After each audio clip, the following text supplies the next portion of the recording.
Hi, I'm Bill Huber, and I get to co-host the Best of History Scene #3. And for this special occasion, I need a new hat. What do you think of this one? It may not be the biggest, it's just a little show with stories of Virginia and places you may know. It's about the times and faces that made us who we are. We'll take you to those places, we'll travel near and far. We have history around every tree.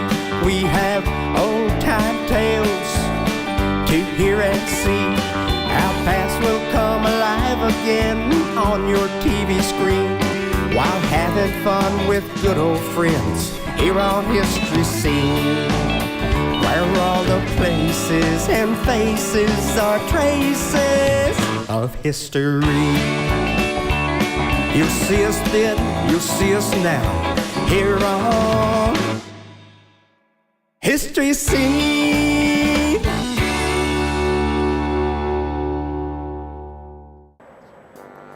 Bear, I don't think you need to film me yet. We're trying to wait for Hatman to meet us so we can go to that next place for our film. Wait a minute. I think I know where Hatman is. Everybody, follow me.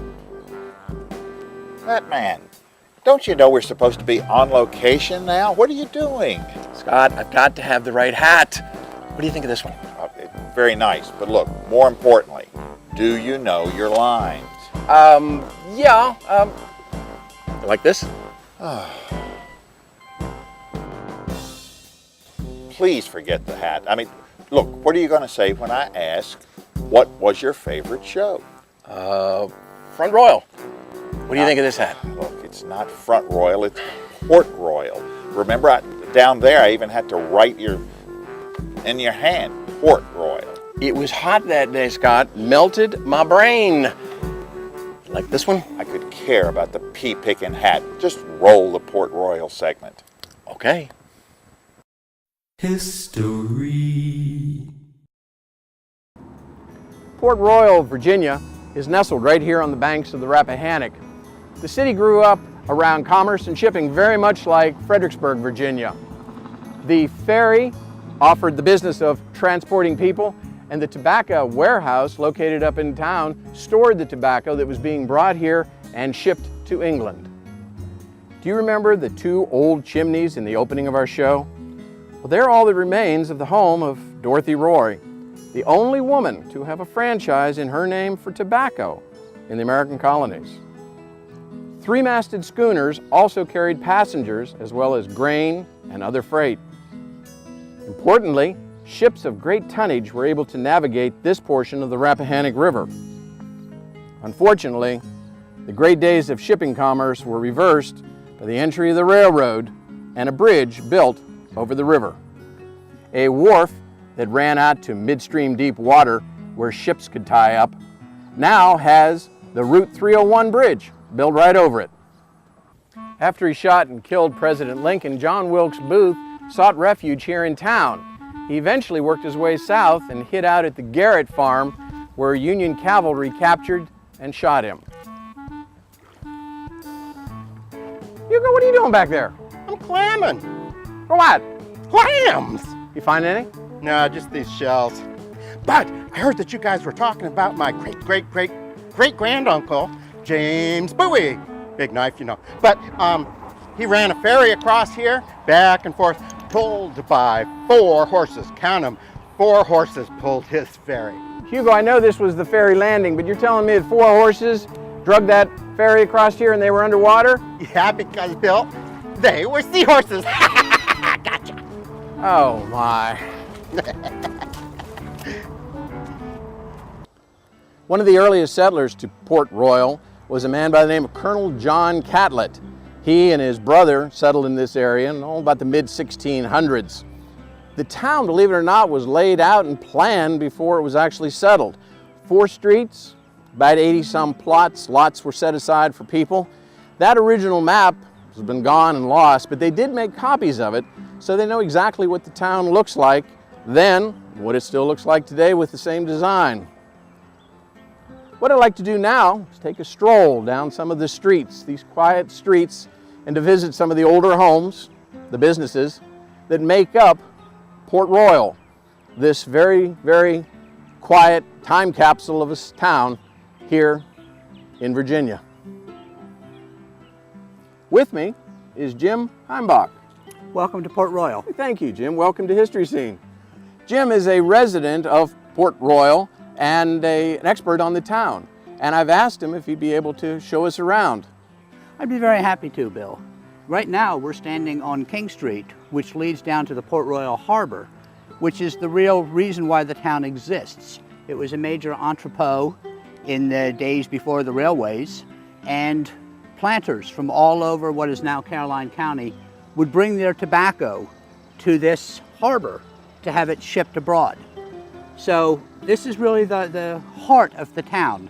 And one of the oldest houses in the town is the James Bowie house, right here overlooking the harbor. Can we go take a look? We certainly can. Let's go. Let's go. Is this one of the oldest homes in town? It's certainly one of the oldest still existing structures. There were older houses, but they are not here anymore. This house and the older part of the rectory at St. Peter's Church were both built about 1740. Okay. This house is quite unchanged in its external appearance since then. James Bowie was a ferryman because Port Royal, in addition to being the site of Port Royal Harbor, was on the main communication route from the south to the north. And this is where people crossed the Rappahannock River. And so this house was owned by one of the men who operated those ferries. Where can we go to next? Well, perhaps we could walk down the street this way and take a look at St. Peter's Church, since I just mentioned their rectory. Let's go. We're standing in front of St. Peter's Parish, built 1835. What can you tell us about the church? This is the oldest extant church in Port Royal. It wasn't the first church in Port Royal, but the older ones are gone. The church was built in 1835-36, and it's in a Gothic, Neo-Greek architectural style. The church had a bad church fire on Christmas night in 1849. The structure was very, very badly damaged, but it was restored and reopened in 1850. And at that time it was given a tracker organ designed by George Stevens, who actually built about 800 of these. But this is the only one that he built that's still in Virginia, and we still use it every Sunday. Interesting. Also in 1850, the church was given a new church bell, a black manili that was cast in Troy, New York, and it was put in a belfry atop the church. Fortunately, it survived the Civil War. As you know, many church bells were melted down to make into cannons during the Civil War, but ours survived. Unfortunately, in 1868, the belfry was hit by lightning, and it was destroyed. Fortunately, the bell was saved, but 1868, right after the Civil War, there was no money available to replace the belfry, and so the men of the church built a small bell tower, sometimes called a campanile, in the churchyard to house the bell. And that's where the bell has been since 1868 until just this year. The church finally decided that we now had the funds to replace the belfry. We hired an architect to assure that the belfry would be in keeping with the period and the architectural style of the church. And the belfry that you see now above the church, which has the bell restored to it, was just completed about 2 months ago. It is great to have it, and it's great to have it back atop the church where it belongs. Very good. Where is the next visitation that we can go to? Well, the next visitation is actually right next door, and that's the house called Riverview, which is got the name because it's right along the Rappahannock River. Let's go over there. All right, let's go. Jim, could you tell us a little bit about your home? Oh, I'd be very happy to. The house was built in 1846, and it's on the foundations of an earlier structure from 1757. Wow. Things were pretty quiet for the house until the Civil War arrived here in Port Royal, and it was pretty hard on the house. Union gunboats loved to take pot shots at this house when they went by. Oh my. And the house was damaged by shell fire on a few occasions. The family that lived here would evacuate to Gaymont at those times because it was not a pleasant place to live. After the Civil War, there was a very exciting event in 1865 when two men arrived in a rowboat at the pier outside the house. They had landed downstream a little farther than the ferry terminal because the current was flowing strong that day. Two of the daughters of the owners of the house went out, greeted the men, could see that one was hurt. He had a leg that was injured, and invited them into the house. And the men said no, they really needed to press on. Only later did it turn out that this was David Harold and John Wilkes Booth. Oh my. Fleeing after the assassination of President Lincoln.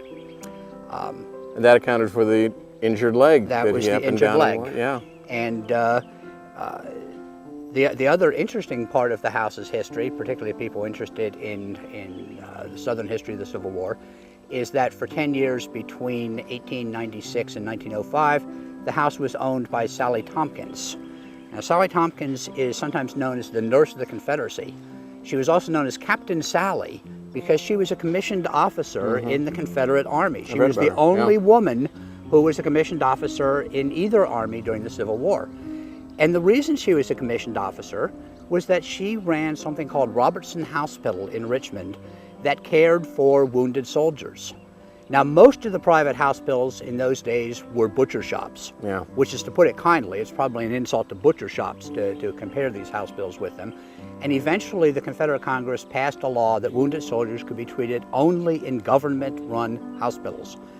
After that, it was observed that Sally Tompkins Hospital had a wonderful record of saving the lives of wounded soldiers.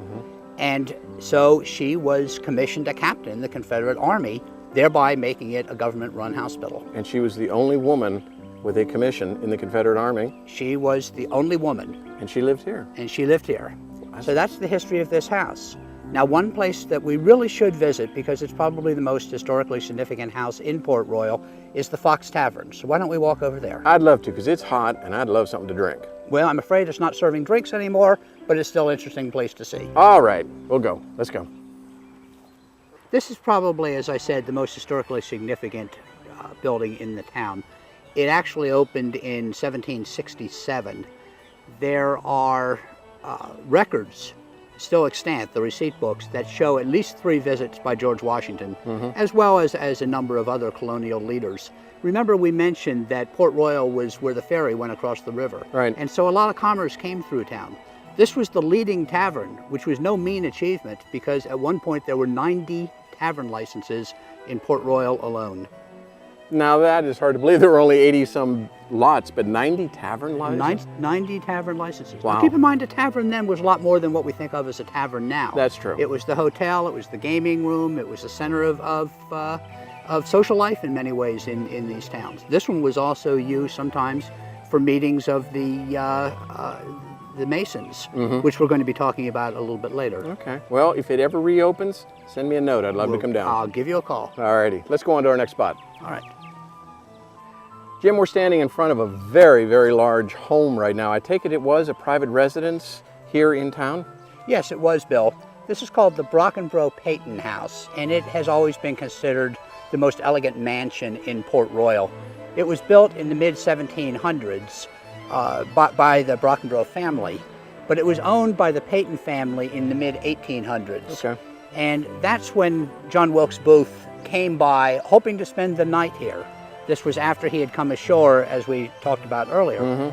And Sarah Jane Payton was home alone at the time, but she operated this as what we would today call a B&B. And Booth and David Harold were invited in and sat in her parlor and drank tea. But as she was observing them, Sarah Jane Payton grew increasingly uncomfortable and decided she really didn't want these people spending the night when she was home alone. And so she told them that given that her husband wasn't home, she really didn't think she should have strange men in the house. And she suggested they go on to the Garrett farm a couple of miles out of town. Okay. And that's indeed where Booth and Harold went, and it's where Booth was caught by the Federal cavalry and killed. Another interesting story. Another interesting story. Perhaps now we ought to walk down and take a look at the town hall. All righty. That's just down the street. Sounds good. Let's take a walk. What's the story of this building? Well, this building was built in 1852, and it's often called the Lyceum because it was sort of an early shopping mall.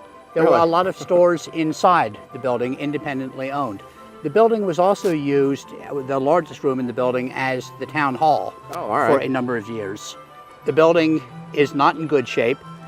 Some work was done by Historic Port Royal about 10 years ago to stabilize the building to prevent it falling down the rest of the way. We're still hoping to be able to reconstruct the building and perhaps open it as a historic museum in Port Royal. Very good. So we've been seeking financing to be able to do what is obviously going to be quite an expensive project.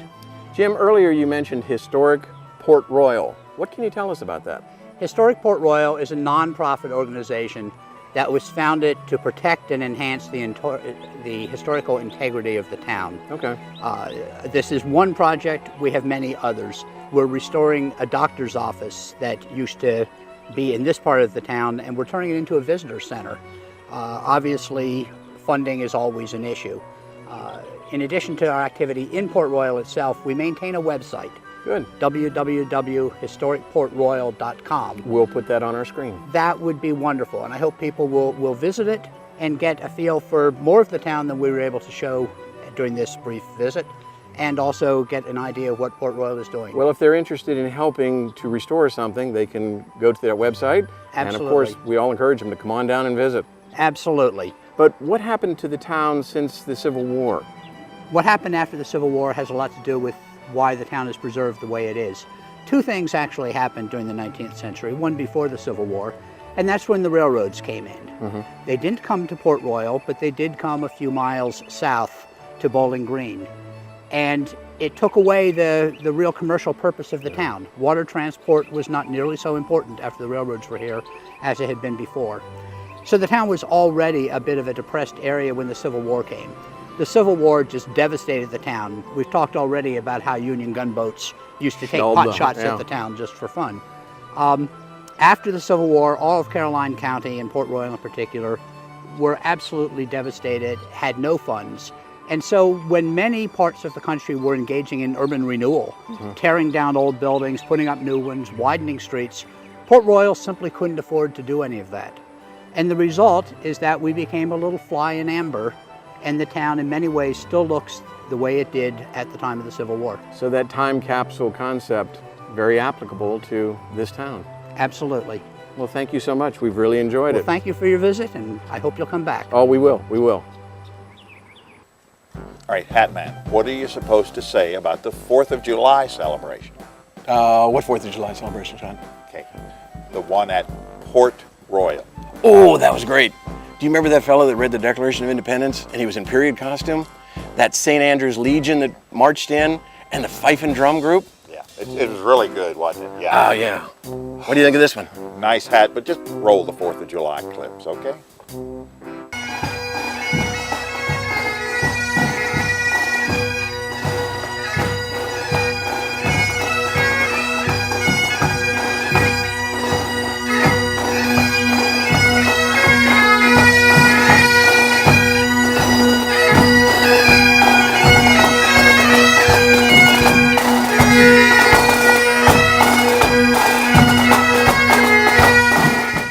In Congress, July 4th, 1776, a declaration by the representatives of the United States of America in General Congress assembled. When, in the course of human events, it becomes necessary for one people to dissolve the political bands which have connected them with another, and to assume among powers of the earth the separate and equal station to which the laws of nature and of nature's God entitles them, a decent respect to the opinions of mankind requires that they should declare the causes which impel them to the separation. We hold these truths to be self-evident, that all men are created equal, and that they are endowed by their Creator with certain inalienable rights, that among these are life, liberty, and the pursuit of happiness.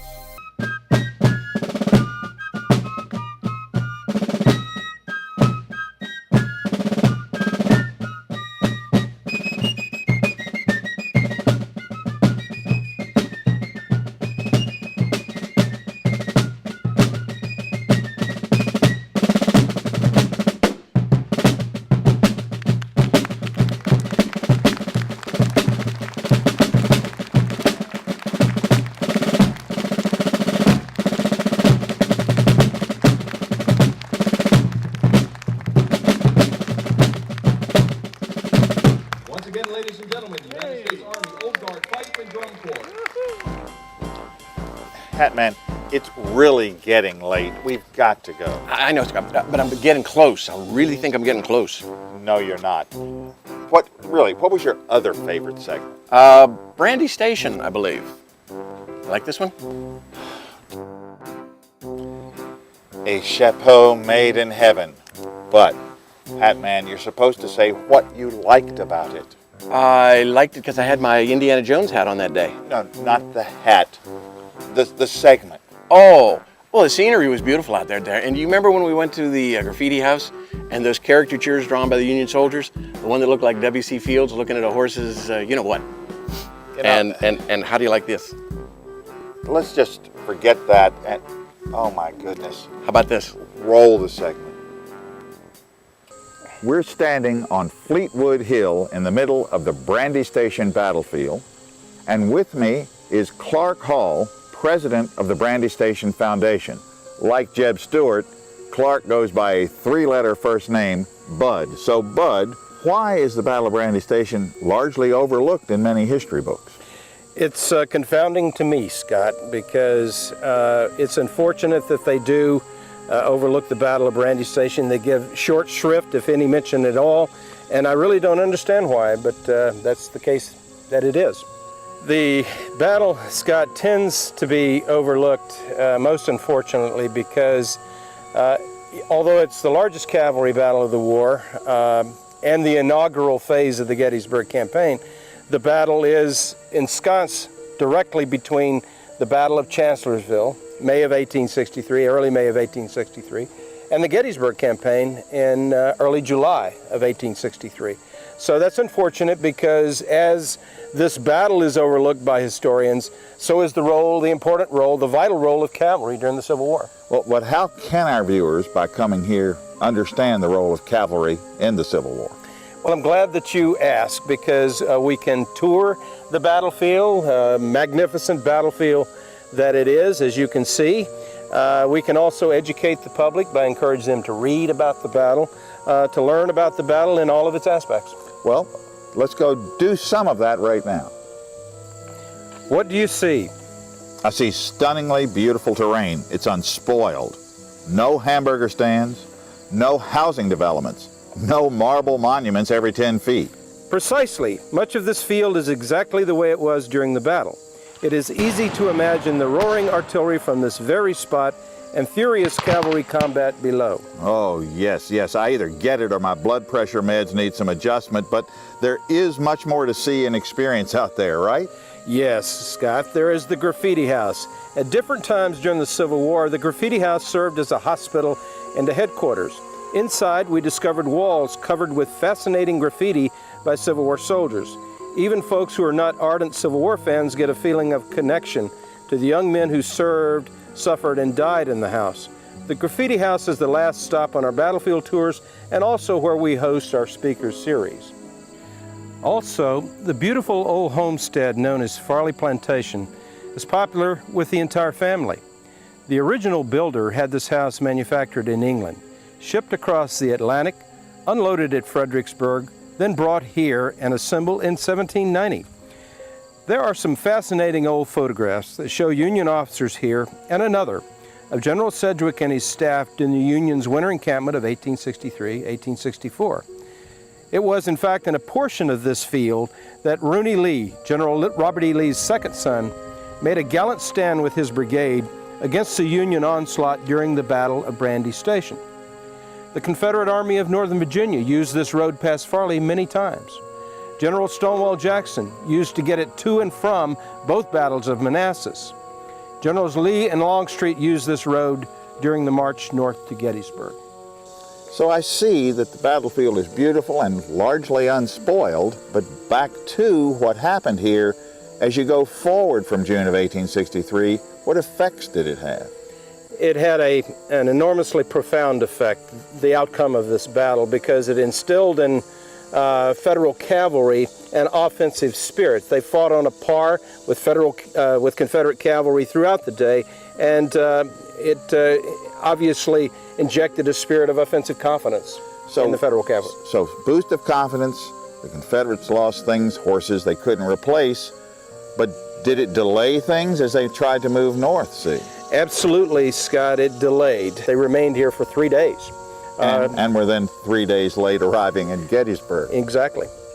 So this had a direct effect on the Battle of Gettysburg. Because of this battle and the confidence that it instilled in the Federal cavalry, and because of the fact that the delay that it caused the Confederate cavalry to depart from Brandy Station because of their wounds, because of their dead officers and men and their horses, because of that, the Battle of Gettysburg, in my opinion, had an outcome that was preordained because of the absence of Confederate cavalry when they were most needed. Well, all right, but now let's shift focus a little. The Brandy Station Foundation, they've had some successes lately, have they not? The Brandy Station Foundation indeed has had some success. We're big supporters of the Civil War Preservation Trust, and of course the Civil War Preservation Trust owns major portions of this battlefield. The Brandy Station Foundation works to support the Civil War Preservation Trust, and then we have our own mission as the local stewards here in Culpeper County.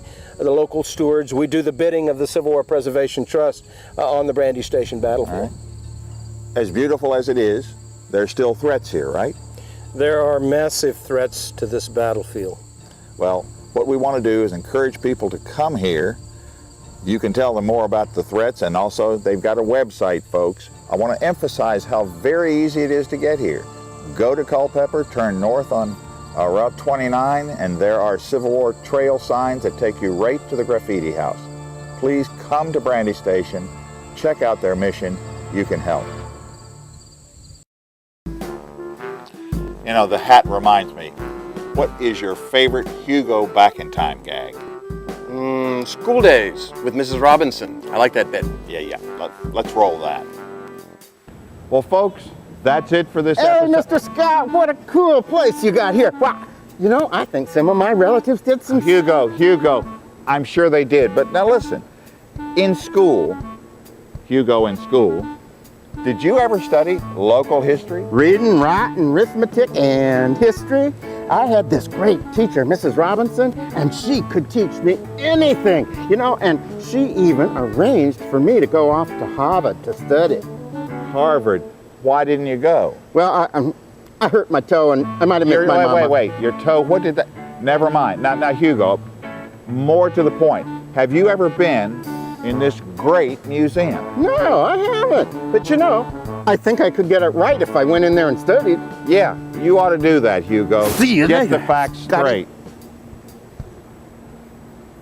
Well, folks, that's it for this episode. I want to thank you for watching History Scene and hope you will join us next month. Remember, it's Halloween. And the title of next month's show is Fredericksburg's Haunted History. Oh, Hugo. Hey, Scott, did you ever talk to Mrs. Robinson, my #1 teacher? Yes, Hugo. We talked to Mrs. Robinson. She always said I was memorable. Oh, Hugo, believe me, she remembered you. Oh, good old Mrs. Robinson. Choo, choo, choo, choo.